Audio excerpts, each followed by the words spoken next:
नमस्ते दोस्तों, welcome back to our channel. आज हम स्टडी करेंगे क्लास 9 इकोनॉमिक्स का पहला और सबसे इंटरेस्टिंग चैप्टर, जिसका टाइटल है the story of village Palampur. अब सोच रहे होंगे, यार इकोनॉमिक्स में एक गांव की कहानी, this sounds boring, but trust me, यह चैप्टर बिल्कुल बोरिंग नहीं है जैसा कि आपने सोचा। यह एक ऐसी कहानी है जो आपको बताएगी कि एक छोटे से गांव में पूरी इकोनॉमी कैसे काम करती है, और जो चीजें आप इस चैप्टर में सीखेंगे वो आपकी रियल लाइफ में भी काम आएगी। तो बने रहिए, क्योंकि आज का वीडियो होगा full of examples, full of clarity and full of marks. चलिए शुरू करते हैं। फ्रेंड्स, पालमपुर गांव का इंट्रोडक्शन। पालमपुर एक काल्पनिक गांव है, यानी फिक्शनल विलेज, जो कि एक टिपिकल इंडियन विलेज को रिप्रेजेंट करता है। एनसीईआरटी ने इस गांव को स्पेसिफिकली इसलिए बनाया ताकि हम समझ सकें how does an economic functions at the grass roots level, यानी जमीनी स्तर पर इकोनॉमी कैसे चलती है। पालमपुर के बारे में कुछ बेसिक फैक्ट्स। इस गांव में लगभग 450 घर हैं। यहाँ कई जातियां और अलग अलग आर्थिक वर्ग के लोग रहते हैं। गांव में बिजली आती है, 2 प्राइमरी स्कूल्स और 1 हाई स्कूल्स है, एक हेल्थ सेंटर है और एक प्राइवेट डॉक्टर भी है। राजगंज टाउन से कनेक्ट करती है एक ऑल वेदर रोड, मतलब हर मौसम में चलने वाली सड़क, सर्दी गर्मी बरसात में यूज किया जा सकता है। यह सब डिटेल इसलिए इंपॉर्टेंट है क्योंकि ये बताती है कि यह गांव डेवलप्ड है, इंफ्रास्ट्रक्चर वाला है। अब आता है इस चैप्टर का सबसे इंपॉर्टेंट कंसेप्ट, प्रोडक्शन, यानी उत्पादन।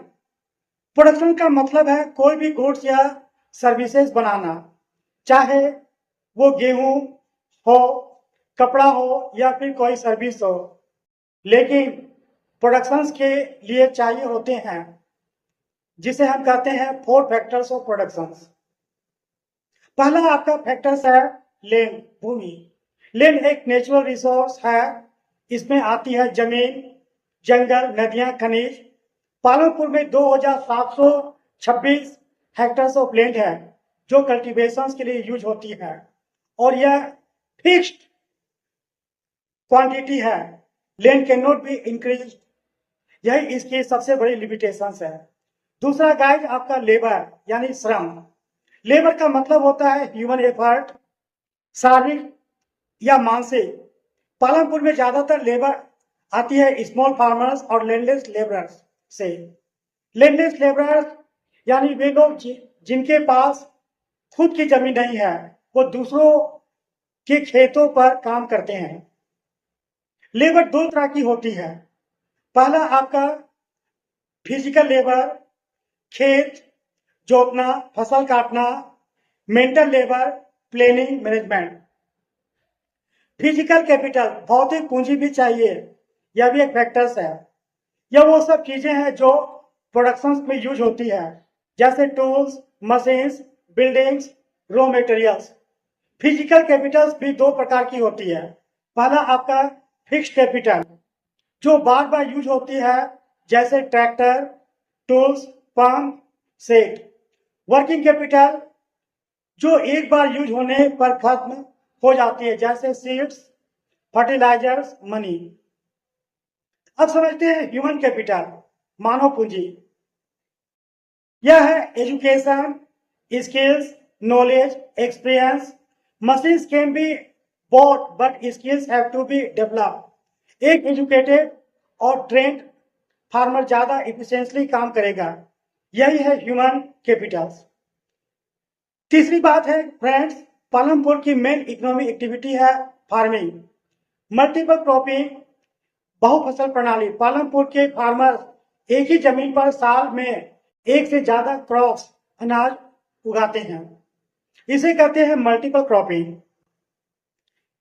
एग्जाम्पल खरीफ जो जून या सितंबर में होता है, ज्वार बाजरा रबी अक्टूबर दिसंबर में, व्हीट पोटैटो समर में, शुगर केन इत्यादि। यह पॉसिबल हो पाता है बेटर इरिगेशन फैसिलिटीज की वजह से। पहले सिर्फ बारिश पर डिपेंड था, अब है वेल्स, कुआं, ट्यूबवेल्स, नलकूप, कैनल्स, नहरें और मॉडर्न फार्मिंग मेथड्स, आधुनिक खेती के तरीके। 1960 से 70 में आई ग्रीन रिवोल्यूशन, हरित क्रांति। इसमें फार्मर्स ने यूज करना शुरू किया था HYV seeds, high yielding variety seeds, ज्यादा पैदावार देने वाली बीज, केमिकल फर्टिलाइजर, रासायनिक खाद, पेस्टिसाइड, कीटनाशक, modern machine, tractor, threshers. Result क्या हुआ? Wheat production in Palampur massively increase, but every coin has two sides. इस मॉडर्न मेथड्स के कुछ नेगेटिव इफेक्ट भी हैं। जमीन की सोल क्वालिटी खराब होती है, वाटर टेबल नीचे जाता है, यह मेथड्स एक्सपेंसिव है, छोटे किसान एफर्ट नहीं कर पाते हैं। फ्रेंड्स, लैंडलेस लेबरर्स, इसके पास कोई जमीन नहीं है, ये दूसरों को खेतों में काम करते हैं। इन्हें मिलती है डेली वेजेज जो अक्सर बहुत कम होती है। यह इनइक्वालिटी एक सीरियस सोशल और इकोनॉमिक प्रॉब्लम है। The rich get richer and the poor struggles to survive. यही इकोनॉमिक इनइक्वालिटी आज भी इंडिया के विलेजेज में एग्जिस्ट करती है। फ्रेंड्स, पालमपुर सिर्फ खेती तक लिमिटेड नहीं है, यहाँ नॉन फार्मिंग एक्टिविटीज भी होती है। पहला आपका है डायरी। डेयरी बहुत से परिवार बेफलोज और काउज पालते हैं, उनका दूध बेचा जाता है नियर बाई टाउन्स में। यह एक इंपॉर्टेंट सोर्स ऑफ इनकम है। दूसरा आपका है गाइड स्मॉल स्केल मैन्युफैक्चरिंग, लघु उद्योग जिसे हम कहते हैं। कुछ लोग घर पर ही छोटे छोटे प्रोडक्ट्स बनाते हैं, जैसे जेगरी, गुड़, बास्केट्स, पोल्ट्री। यह ट्रेडिशनल स्किल्स है जो जनरेशन से चली आ रही है। शॉपकीपिंग, दुकानदारी। पालमपुर में कुछ लोग स्मॉल शॉप चलाते हैं, डेली नेसेसिटी बेचते हैं, जैसे साल्ट, ऑयल, बिस्किट्स, सॉफ्ट। ये शॉप लोकल इकोनॉमी को अलाइव रखती है। चौथा आपका है ट्रांसपोर्ट, परिवहन। कुछ लोगों के पास रिक्शा, टांगाज, जीप्स, ट्रक्स हैं। ये पीपल और गुड्स को एक जगह से दूसरी जगह पहुंचाते हैं। यह भी एक इंपॉर्टेंट नॉन फार्मिंग एक्टिविटी है। The more diverse the economy the more resilient it is. यानी जितनी ज्यादा वैरायटी होगी काम धंधे में, उतना मजबूत होगा गांव का इकोनॉमिक सिस्टम। फ्रेंड्स, किशोरा और मिश्री की स्टोरी। अब एनसीईआरटी ने इस चैप्टर में कुछ रियल लाइफ जैसे स्टोरीज दी है।